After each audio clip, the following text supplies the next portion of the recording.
Hello everyone, welcome back to the channel. This is Tom Worth Jr. and today I wanted to talk about a news item that I saw that just kind of ties together some things I've been talking about recently, like history and economics and education and the lack thereof with certain people. And it's related to some comments that Trump made in Warren, Michigan on Friday at a community college. And it was, they called it a town hall. I don't know what it was. I didn't actually watch it. But I did see some comments on what he made, some comments that he made related to economic policy. And as pertains to William McKinley in 1890. And what he said, it was just, I mean, first of all, you know he doesn't know any of this. His people are just telling him certain things to say, and then, of course, he'll go off script.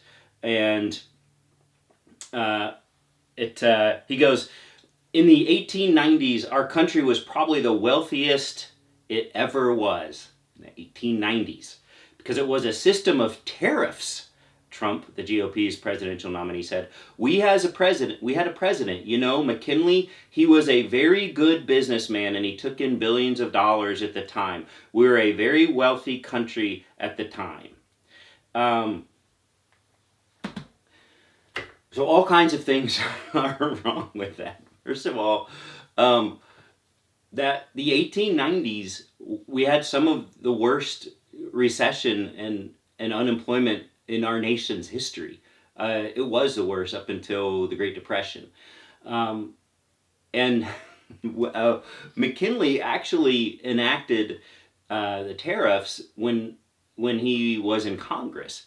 And he was not a businessman. He fought in the Civil War. He was the last president who served in the Civil War. He fought in the Civil War and then went to law school and was a lawyer. It's not a businessman, Trump. I'm sorry. And after he was a lawyer, he went into Congress and became president. So the tariffs he enacted were disastrous, predictably. And it was, before we get into those, you know, I'm not even going to get into the figures, the unemployment and the losses and the economic destruction that occurred in the 1890s. You can look that up, and that's kind of the topic of today's video.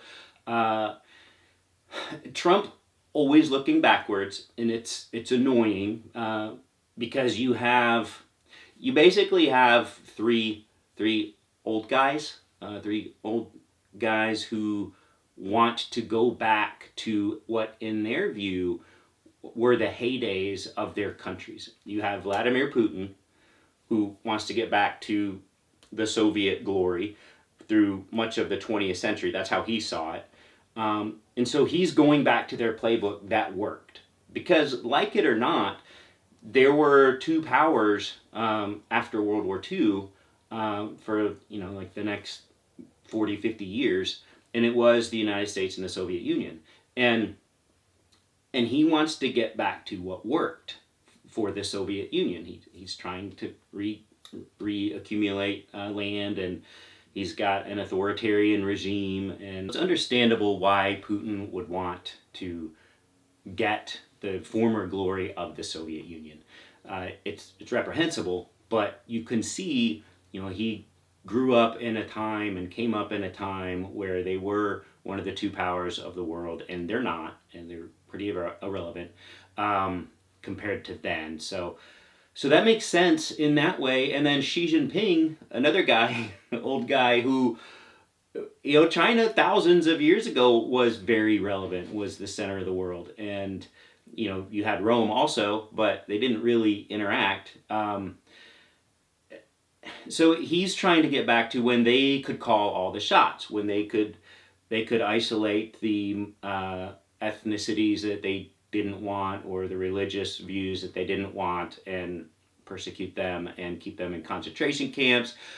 He can enact one-way trade agreements with people that are just highly favorable to China, and if anything goes wrong, China can take over the thing that they've agreed to building for, say, the nation in Africa, a port in a strategic location. So he's trying to get to China to back to where it was, and these guys follow the same playbooks that brought them their initial success. And Trump, he's going to a time when, like, I would rail on him for going back to the 50s or 60s. It's really the 30s and 40s that he's trying to get us back to, with the Nazi sympathizers and the racism and all that nonsense. Before we were already a power, but we had not reached our full flowering until post World War II. We needed to, we had the weapons built up for World War II, and then we reconstructed Europe, and we got all of those contracts and all the materials, and that's when things really skyrocketed. Keep in mind, I'm talking about Europe. I'm not talking about right here in the United States. If you are protectionist, if you are isolationist, none of the economic success that we had in the second half of the 20th century would have happened if you had a guy like Trump or McKinley in charge. So now Trump's going back to the 1890s. He's going back 50 years earlier to a time when we weren't what we are now. He's trying to take us back to a time when that was not our best time. That was one of the worst economic times in the history of the country in the 1890s. And this is an historian who's a specialist in this. When Trump said to these workers in Michigan in the 1890s, our country was probably the wealthiest it ever was because it was a system of tariffs. Here he is with the tariffs again. We had a president, McKinley. Remember Mount McKinley? He was a very good businessman, and he took in billions of dollars at the time. We were a very wealthy country at the time. So McKinley wasn't a businessman. He was a Civil War veteran. He was someone who went to law school and became a lawyer, and then served in Congress, eventually elected to president. So none of this is true, what Trump's saying, other than that he was responsible for these tariffs that sent America into a major, major tailspin in the 1890s. So former Republicans and historians immediately jump all over this. This is an article on Newsweek that I saw this morning. Trump remark about 1890s rebuked online, quote, such ignorant thinking. And that was published yesterday evening and then updated this morning at Newsweek. So this historian, T.J. Stiles, a Pulitzer Prize winning author and historian, disputed Trump's claims, writing on Friday, Trump is no better historian of the 1890s than he is of the Civil War. No, it wasn't America's wealthiest time. No, McKinley wasn't a businessman. He said those tariffs in part cost Republicans the House and the White House. It raised duties on imported goods by about 50%, contributed to significant political losses for the Republican Party. The U.S. experienced a severe economic depression from 1893 to 1897. Banks failed. The unemployment was more than 10% for 5 years. That is what tariffs got you in 1890, before we were fully integrated into this global economy that China's challenging us for dominance on. What would these tariffs do now? Well, we saw that they partially led to rapid runaway inflation that started during Trump's term. We saw that inflation was then exacerbated by COVID relief, $3 trillion injected by Trump and the entire Republican-Democrat Congress. That had to be done. And you're not getting those prices back down. That would be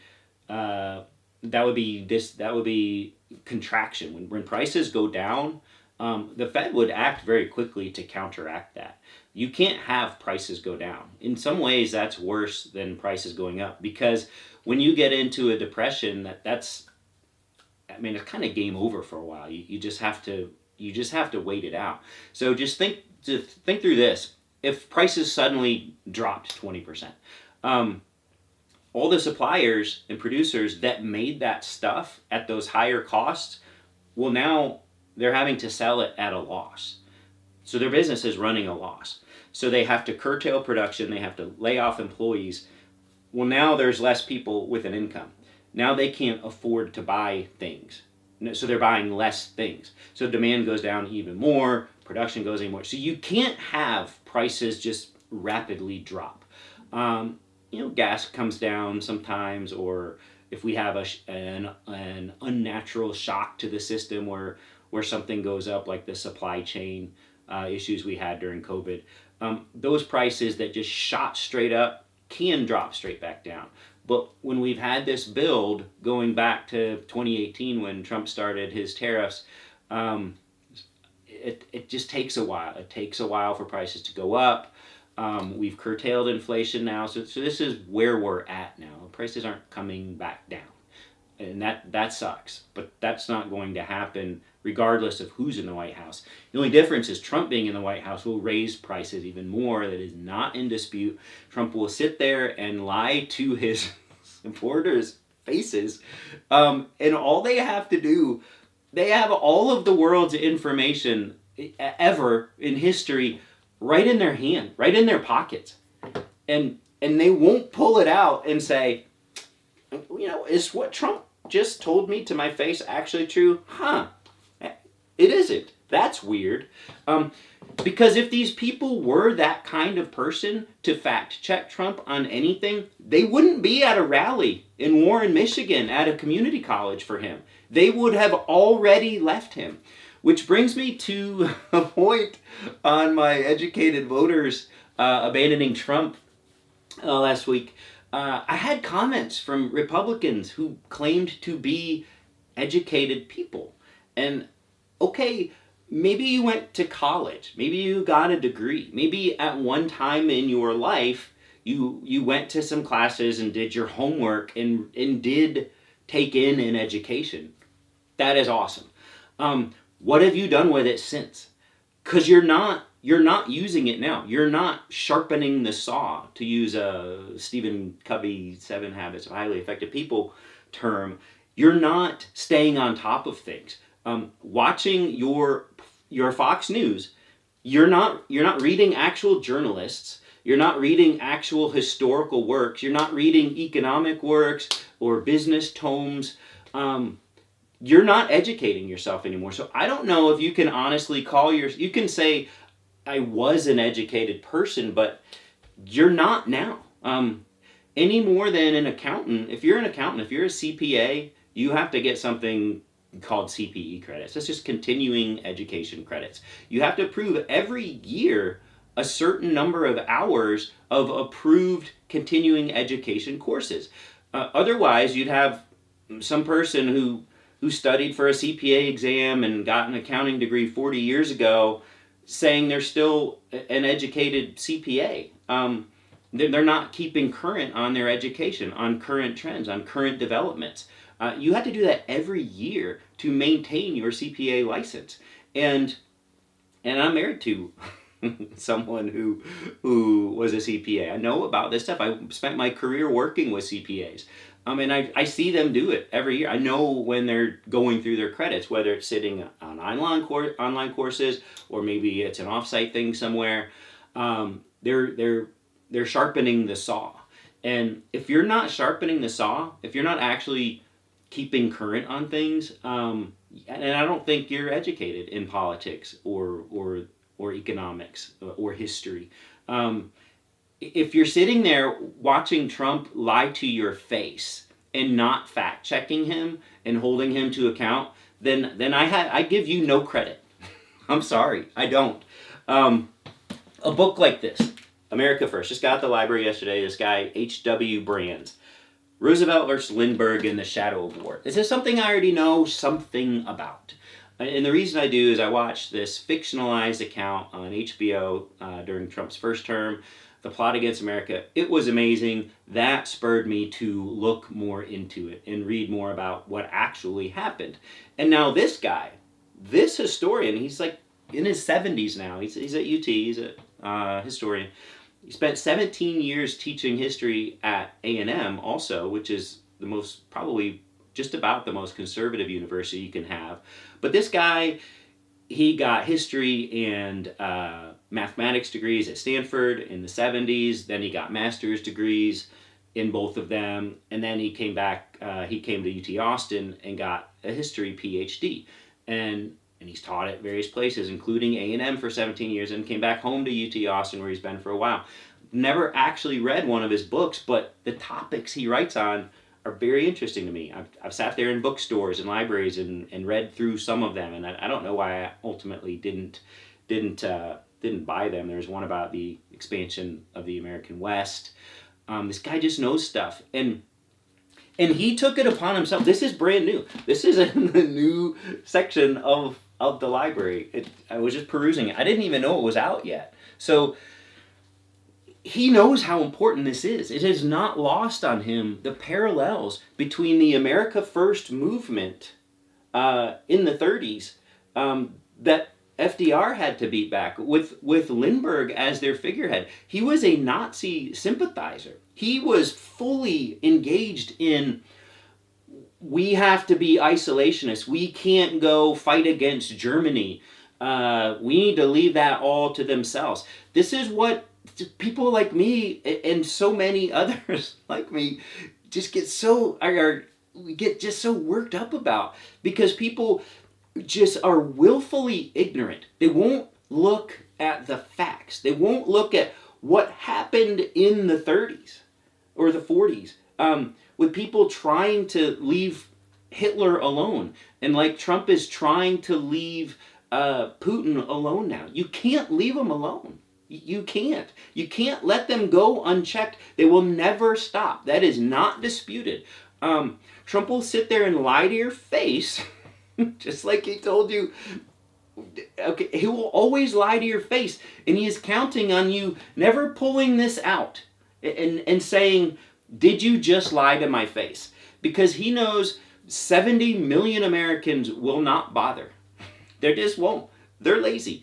And it is endlessly frustrating. And it's, I don't know, gets me worked up. Because I am someone who, when I die, whether that's later this afternoon or 50 years from now, I will die knowing that I wish I had time to learn more stuff. I ran out of time. I couldn't learn it all. And to see these people just sitting there, not learning, not looking anything up, not actually fact-checking anything, or getting the actual real story behind anything, it is very, very frustrating. But, I'll put this video out. It's a Sunday. It'll probably get a few hundred views. I don't know.